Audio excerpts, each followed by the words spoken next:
I'm a British Pakistani. I've only ever visited Pakistan on holiday, but I am moving over to Islamabad for a couple of months next month during the election period. It's very exciting. I'm slightly nerves and trepidation as well because I've never actually lived in the country, so it will be a totally different experience than living in London. But I'm really excited. There are a lot of stories that I want to bring to the news agenda here that I think I can, being female and British and Pakistani. I think I have a unique view on things and a number of stories, especially about women, that you don't normally hear about. So I'm really looking forward to be able to picture those stories to different outlets within the BBC and to perhaps balance or try to start balancing the coverage that we have coming out of Pakistan.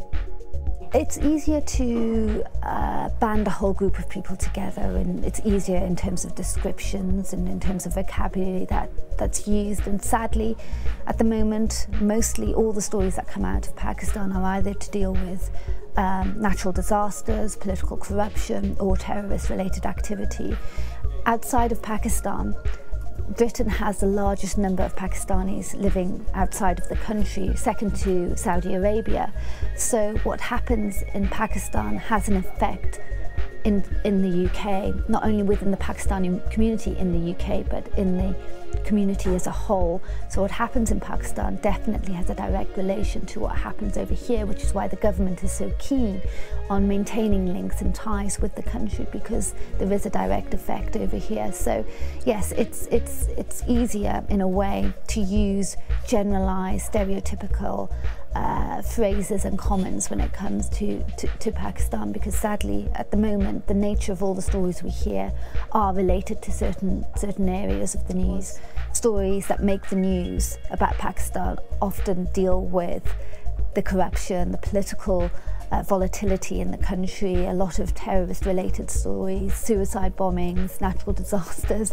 It's all pretty bleak, the news that comes out of Pakistan. But I'd say it depends on which media you turn to. I think broadcasters always were regulated by Ofcom, so when you look to the BBC, you always look to get both sides of the argument to balance out our coverage. But when you go to newspapers, it's far more opinion-based. So you do get people who are either pro or anti-Pakistan. But historically, Pakistan has had a very troubled past. It's still a young country. I think people forget just how young it is. So yes, it's going through a lot of troubles. It's on a rocky road, but there are a lot of positive things happening in Pakistan. Sadly, they don't often make the top of the news agenda, but that's just the way it is. There's a saying in news: if it bleeds, it leads.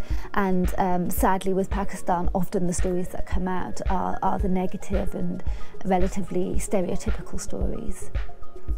Unfortunately, when you ask any person on the street, what do you think, and I say the word Pakistan or talk to them about Pakistanis, on the whole, they think about mad mullahs with big beards, Kalashnikovs, the Taliban, and it's not generally, unless you know Pakistani or you've been to the country, it's not genuinely positive. But that's not to say there aren't a lot of positive and things that you wouldn't necessarily associate with Pakistan going on. Half the population is under 25.